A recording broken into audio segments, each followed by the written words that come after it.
Sidang khas hari ini juga mendengar pembentangan daripada KKM mengenai peningkatan kes positif COVID-19 yang melibatkan pekerja-pekerja di kilang Kamaya dan kilang Selutika di Ipoh, Perak. Berdasarkan penilaian risiko yang telah dilaksanakan, KKM mengesahkan jangkitan COVID-19 yang melibatkan pekerja di kedua-dua kilang ini dan yang telah merebak di kawasan tempat tinggal mereka.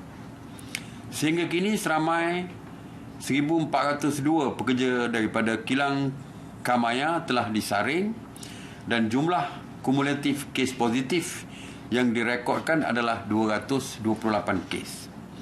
Daripada jumlah itu, sebanyak 110 kes positif COVID-19 direkodkan melibatkan pekerja yang ditinggal di Zon A, Taman Kelebang Jaya, Ipoh.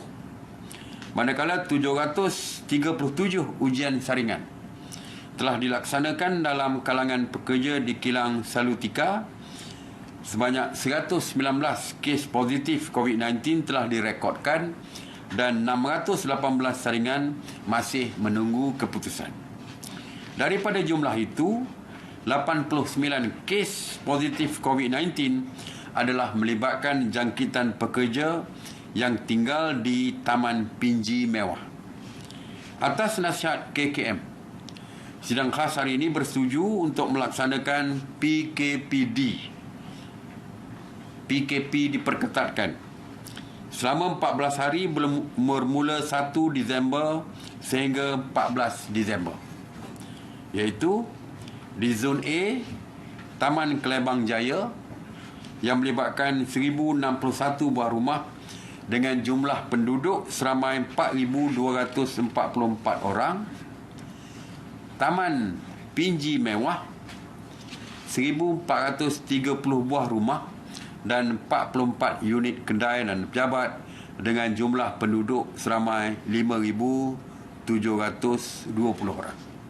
Pelaksanaan PKPD ini bagi mengurangkan kadar keberjangkitan dalam kalangan komuniti dan juga bagi membolehkan KKM membuat saringan secara bersasar kepada penduduk di dua-dua lokaliti ini. SOP PKPD sama saja dengan SOP PKPD yang telah saya umumkan beberapa kali dan untuk melihat SOP tersebut bolehlah merujuk kepada laman sesawang MKN. Ya. SOP biasa, PKPD biasa. Tidak ada aktiviti ekonomi, sosial, ya, dan semua sekali lah yang saya sebutkan beberapa kali sebelum ini. Sidang khas hari ini juga mendengar pembentangan daripada MKN Sabah berkenaan dengan peningkatan kes positif COVID-19 di pusat tahanan sementara di Sibuga, Sandakan. Sehingga kini KKM telah melaksanakan sebanyak 324 ujian saringan dan sebanyak 104 jumlah kumulatif kes positif COVID-19 yang telah direkodkan yang melibatkan tahanan dan kaki tangan di pusat tahanan ini.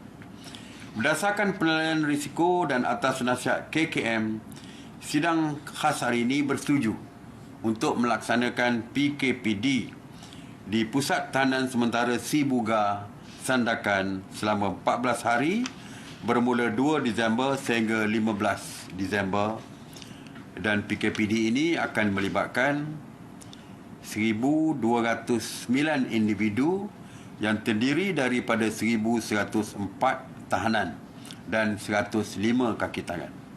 Pelaksanaan PKPD ini bagi membolehkan KKM melaksanakan ujian saringan bersasar kepada semua tahanan dan kaki tangan di pusat tahanan sementara ini. SOP PKPD di pusat tahanan sementara ini samalah dengan SOP PKPD di pusat tahanan sementara yang telah pun dilaksanakan sebelum ini. Jadi seperti biasalah, keluarga tidak boleh melawat tahanan ataupun keluarga di kalangan kaki tangan penjara, kaki tangan pusat tahanan tidak boleh keluar masuk. Jadi yang lain-lain secara detailnya boleh juga merujuk kepada laman sesawang MKN, ya, supaya mendapat lebih jelas lagi tentang SOP. Sidang khas hari ini juga turut mendengar pembentangan daripada MKN Sabah mengenai situasi peningkatan kes positif COVID-19 di Kampung Desa Bajau dan Kampung Dasar Baru Lahad Datu. Sehingga kini KKM telah melaksanakan 665 ujian saringan dan sebanyak 90 kes kumulatif COVID-19 telah direkodkan di kedua-dua lokaliti ini.